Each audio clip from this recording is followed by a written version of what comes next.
Haleluya, puji Tuhan, salam sejahtera bagi kita semua keluarga GPDI El Shaddai Magelang.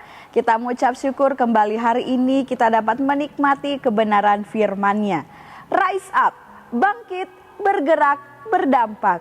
Puji Tuhan, mari kita akan belajar kebenaran firman Tuhan sesuai dengan pembacaan Alkitab kita hari ini. Kita terlebih dahulu buka Alkitab kita di dalam Kejadian 30 ayat 6, 8, 18, 20 dan 23. Saya tidak akan membacakan ayat ini semuanya bagi Bapak Ibu, namun Bapak Ibu dapat melihatnya dari Alkitab masing-masing. Kejadian 30 ayat 6, ayat 8, ayat 18, ayat 20 dan juga ayat 23. Nah, di sini Bapak Ibu, ayat-ayat yang kita baca tadi adalah yang menjadi pembahasan kita dalam Renungan 79 hari ini.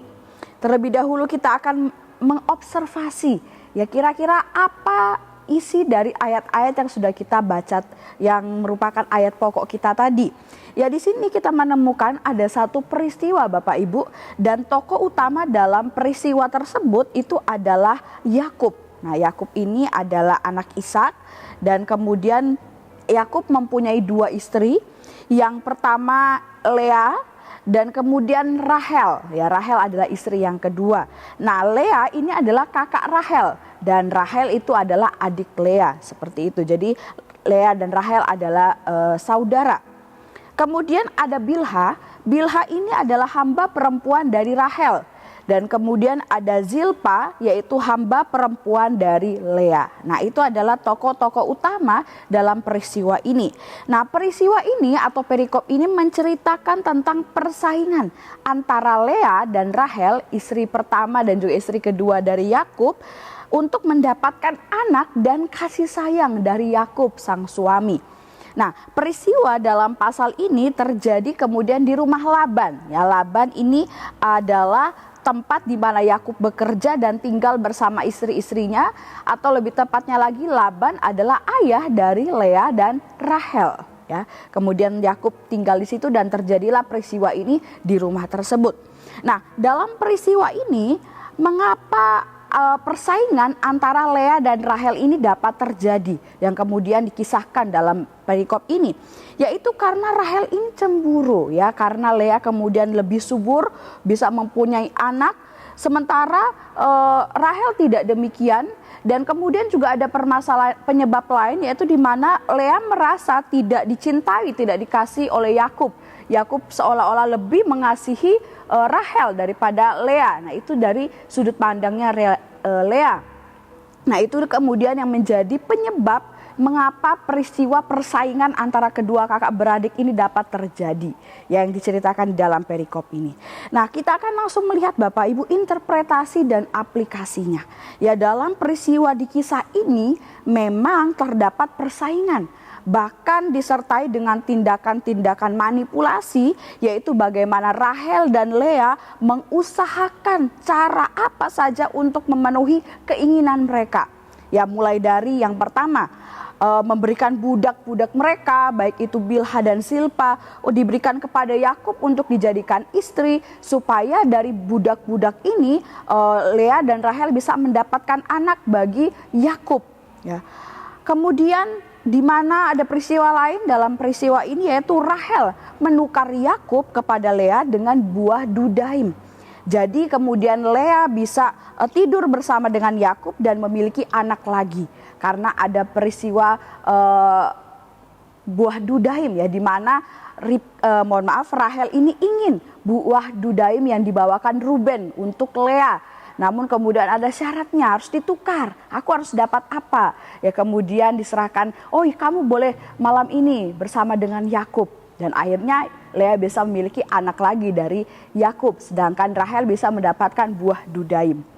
Nah, terlepas dari persaingan yang ada di antara Rahel dan Lea ini, ternyata Bapak Ibu ada satu hal yang selalu dilakukan Rahel dan Lea, yang ini adalah hal yang baik, ya, hal yang baik untuk kita pelajari dan kita terapkan dalam kehidupan keimanan kita kepada Tuhan, yaitu Rahel dan Lea ini selalu ingat akan Tuhan.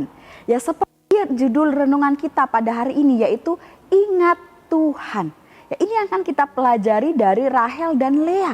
Mereka berdua menyadari bagaimana peran dan kuasa Tuhan dalam kehidupan mereka. Oleh sebab itu mereka selalu ingat akan Tuhan.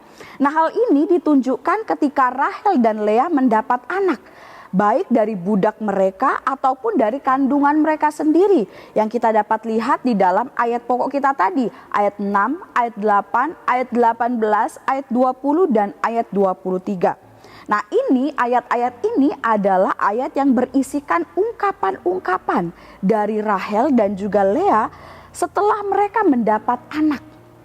Ungkapan-ungkapan itu berisikan rasa syukur dan juga rasa sadar akan perbuatan dan kuasa Tuhan yang telah membuat mereka bisa mempunyai anak, baik dari budak mereka ataupun dari kandungan mereka sendiri.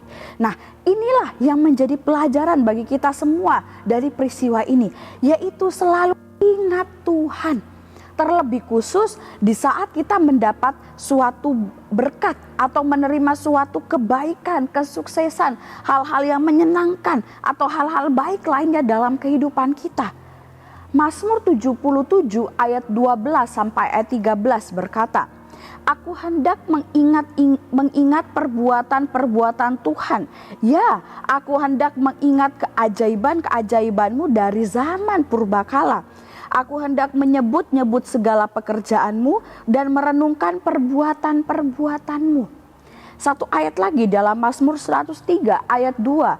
"Pujilah Tuhan, hai jiwaku, dan janganlah lupakan segala kebaikan-Nya."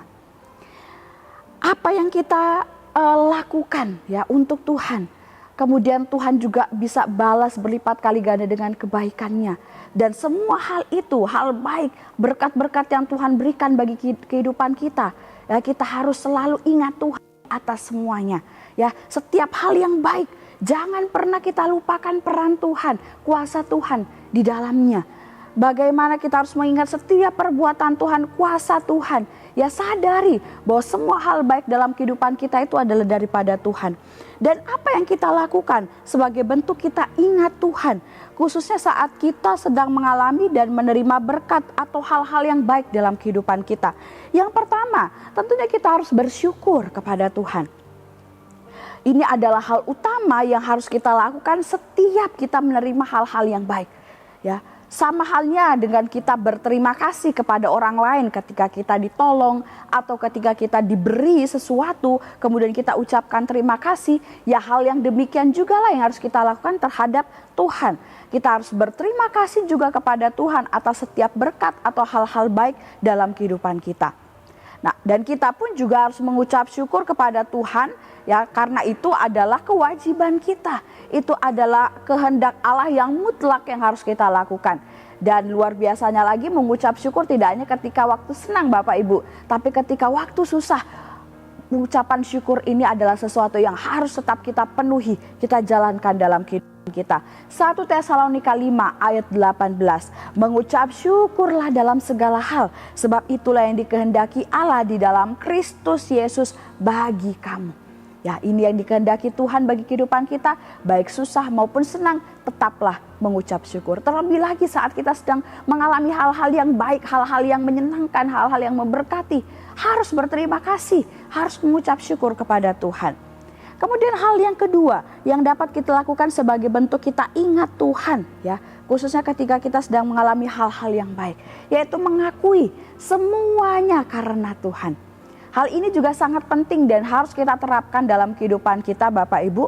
Semua hal baik dan memberkati kita itu asalnya hanya daripada Tuhan saja. Jadi sudah seharusnya kita harus selalu sadar dan harus mengakui bahwa setiap berkat yang kita alami, yang kita terima, semuanya itu karena Tuhan dan dari Tuhan saja. Tidak ada sumber yang lain, hanya Tuhanlah pemberi berkat. Jadi setiap hal yang baik kita harus sadari, kita akui semua karena Tuhan. Bukan karena kita, bukan karena kehebatan kita, bukan karena kemampuan kita. Mungkin karena kita yang bekerja, tapi ingat kemampuan bekerja pun itu asal daripada Tuhan. Bukan karena kita sendiri. Jadi semua asal daripada Tuhan, jadi akui bahwa semua karena Tuhan. Roma 11 ayat 36. Sebab segala sesuatu adalah dari Dia dan oleh Dia dan kepada Dia. Bagi Dialah kemuliaan sampai selama-lamanya. Nah, ini yang harus kita selalu ingat dalam kehidupan kita. Segala sesuatu dari Tuhan, oleh Tuhan, dan kita harus persembahkan juga untuk kemuliaan nama Tuhan. Kemudian hal yang terakhir ya, yang dapat kita lakukan sebagai bukti kita ingat Tuhan, yaitu lakukanlah kehendak Tuhan itu dalam kehidupan kita. Karena kita sudah diberkati Tuhan, maka kita harus hidup sesuai dengan kehendak Tuhan. Lakukan setiap kehendak Tuhan di dalam kehidupan kita. Ini adalah salah satu bukti bahwa kita ingat akan Tuhan. Bukan karena Tuhan pamrih atau Tuhan meminta balasan atas berkat yang sudah Dia berikan dalam kehidupan kita. Tidak, Bapak Ibu. Tetapi memang tujuan hidup kita, tujuan kita diciptakan adalah untuk melayani Dia. Adalah untuk menyembah Dia semata-mata. Jadi lakukan kehendak Tuhan itu adalah sebuah keharusan yang kita lakukan dalam kehidupan kita. Karena itulah tujuan kita diciptakan di muka bumi ini. Ulangan 8 ayat 11. Hati-hatilah supaya jangan engkau melupakan Tuhan Allahmu dengan tidak berpegang pada perintah, peraturan dan ketetapannya yang kusampaikan kepadamu pada hari ini. Nah, ayat ini berisikan peringatan untuk kita, untuk supaya kita selalu ingat Tuhan dan jangan sampai kita lupakan kehendak Tuhan, jangan sampai kita lupakan setiap perintah-perintah Tuhan. Jadi ingatlah selalu akan Tuhan dengan kita melakukan kehendaknya, melakukan perintahnya dan firman-Nya di dalam kehidupan kita. Puji Tuhan, Tuhan Yesus memberkati kita semuanya. Biarlah renungan firman Tuhan ini menjadi berkat kekuatan bagi kita semuanya. Terima kasih bagi Bapak Ibu yang telah mengikuti renungan 9. Kiranya firman Tuhan selalu meneguhkan dan menuntun setiap langkah kehidupan kita. Terima kasih bagi Bapak Ibu yang telah mengikuti renungan 79 dan bagi Bapak Ibu yang rindu untuk didoakan atas pokok doa tertentu atau ingin menceritakan kesaksian baik mujizat kesembuhan, pemulihan masalah keluarga dan lain-lain, dapat disalurkan melalui chat WhatsApp di nomor 0813 2742 0088. Mari kita akan sama-sama berdoa. Kami mengucap syukur Tuhan buat kebenaran firman-Mu yang hari ini kami dapat nikmati bersama-sama. Firman-Mu yang mengajarkan kami untuk selalu ingat Tuhan di dalam kehidupan kami. Terlebih khusus ketika ada hal-hal baik, ada sesuatu yang memberkati kehidupan kami. Terlebih dahulu kami harus ingat Tuhan. Kami harus mengakui Tuhan, bersyukur kepada Tuhan. Karena semua hal yang baik itu adalah asalnya daripada Tuhan saja. Terima kasih Tuhan, Kau berkati setiap jemaat Tuhan yang ada di GPD El Shaddai Magelang. Biarlah hidup kami semakin hari semakin cinta Tuhan dan semakin setia melayani Tuhan. Tuhan berkati setiap keluarga GPD El Shaddai Magelang ini Tuhan, supaya juga selalu diberikan kesehatan, kekuatan, damai, sejahtera dan kehidupan mereka. Kiranya keluarga GPD El Shaddai Magelang tidak menyembunyikan keadilan dalam hati. Kiranya kesetiaan, keselamatan daripada-Mu, kasih-Mu dan kebenaran-Mu yang kami bicarakan. Terima kasih Tuhan, terima kasih Bapa, kami sambut dan kami sudah terima firman-Mu dalam nama Yesus. Haleluya, amin.